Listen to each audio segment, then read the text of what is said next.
तो गाइस स्वागत है आपका मेरे चैनल पे। और आज की वीडियो में हम बात करने वाले हैं stabilization of rising food prices. जी हाँ, हर ज़ुबान पे ये नाम है कि कनाडा में जो फूड के प्राइसेस है गाइस वो बहुत बहुत बहुत ज़्यादा हाई हैं, बहुत ज़्यादा पेनफुली आपके बजट को वो पिंच कर रहे हैं, पोक कर रहे हैं। एज अ रिज़ल्ट जो एवरेज कैनेडियन हाउस होल्ड है, they are skipping on adding healthy meals to their overall grocery budget.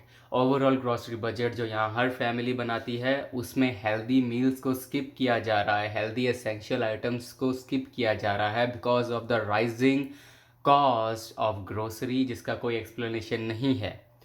तो यहाँ पे जो कैनेडियन गवर्नमेंट है उसने तंग आके, क्योंकि कहीं ना कहीं ये सिचुएशन ऑलरेडी जो गवर्नमेंट है उनके हाथ से बाहर जा चुकी है, लोग बहुत कंप्लेन कर रहे हैं। तो this is not the Canada that we dreamed of, this is not the Canada that we were actually willing to live in. ये जो कनाडा है ये बहुत ही हॉरिफिक, बहुत ही टेरिफाइंग है, क्योंकि यहाँ पर आपको खाने की चीज़ें जो बेसिक नेसेसिटीज़ है गाइस वही इतनी कॉस्टली पड़ रही है कि आपकी जितनी भी कमाई है वो सिर्फ हाउस होल्ड बजट प्लान करने में ही निकल जाती है। जो बाकी सेविंग्स और इन्वेस्टमेंट है वो तो फिर भूल ही जाइए। आप अगर खाने में ही इतना ज़्यादा एक्सपेंड कर रहे हैं तो वो जो आपने जो एक्सपेंशन किया है अपने बजट का वो कहीं ना कहीं आपको बिलो द बेल्ट हिट करता है।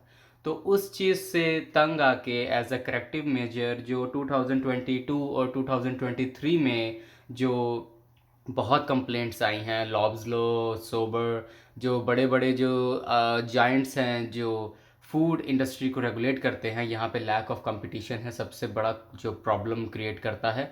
उन्हें कई बार बोला गया टू स्टेबलाइज पर उन्होंने नहीं किया, और हर क्वार्टर पे उन्होंने record high sales, record high sales, record high sales उन्होंने पर्चे जो है गवर्नमेंट को उन्होंने सबमिट करवाए हैं। जो टैक्स एजेंसीज है उन्होंने भी बहुत कंप्लेंट करी है कि इनके जो इतने ज़्यादा जो प्रॉफिट्स आ रहे हैं at the cost of the sacrifices of the hardships of a average Canadian person, average Canadian house hold. तो उसके लिए कैनेडियन गवर्नमेंट पूरी कोशिश कर रही है to hit this monopoly, to hit this monopoly. वो एक कंपटीशन मार्केट में उतारें, एक नया कंपटीशन, एक नया chain of grocery lineup market में उतारने की तैयारी करी जा रही है गाइस। और कहीं ना कहीं ये फाइनलाइज भी हो चुका है, बिल ये लोग पार्लियामेंट में दे चुके हैं।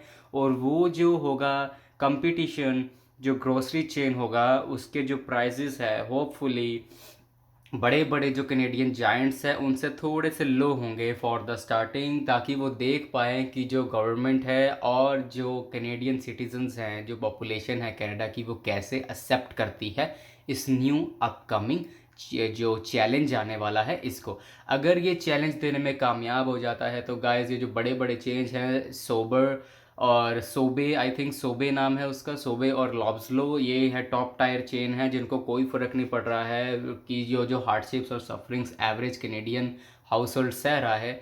तो जब ये देखेंगे कि कंपटीशन इनको हिट हार्ड कर रहा है तो ये लोग भी अपने जो प्रॉफिट मार्जिन हैं उनको कम करके अपने खुद के एम्प्लॉयज़ की सैलरी को बढ़ा के फूड के स्टेबलाइज करेंगे प्राइजेस को। आपको मैं एक एग्जांपल देना चाहूँगा। 2020 से पहले एक नमकीन का पैकेट, से फॉर एग्जांपल हम एक लाइक हल्दीराम की नमकीन का पैकेट का हम एग्जांपल लेते हैं। मुझे जो याद है जितना, 2020 से पहले हल्दीराम नमकीन का जो पैकेट था दैट वाज लाइक 60 सेंट्स, और जो सबसे महंगी हल्दीराम नमकीन थी दैट वाज लाइक 80 सेंट्स।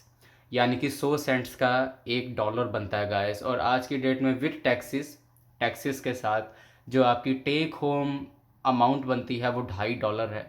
$2.5 में और 60 सेंट में इतने कम सालों में ये बहुत बड़ा फ़र्क है। और इनकम उस लेवल की नहीं बढ़ी है जिस लेवल के खर्चे कनाडा में बढ़ा दिए गए हैं। तो लेट्स होप ये जो कंपटीशन गवर्नमेंट लेके आने वाली है ये गुड न्यूज़ लेकर आए, जो हाउस होल्ड्स है वो सेक्रीफाइस ना करें हेल्दी फूड पे, और जो बजट है वो हमारा कंट्रोल में रह पाए। सिर्फ एक खाना अफोर्ड करने के लिए अगर आपको इतनी ज़्यादा मशक्क़त करनी पड़े तो आप फर्स्ट वर्ल्ड कंट्री में कहाँ से हैं? फिर ये फर्स्ट वर्ल्ड है या थर्ड वर्ल्ड है? आप मुझे ज़रूर बताइएगा कमेंट सेक्शन में। Thank you.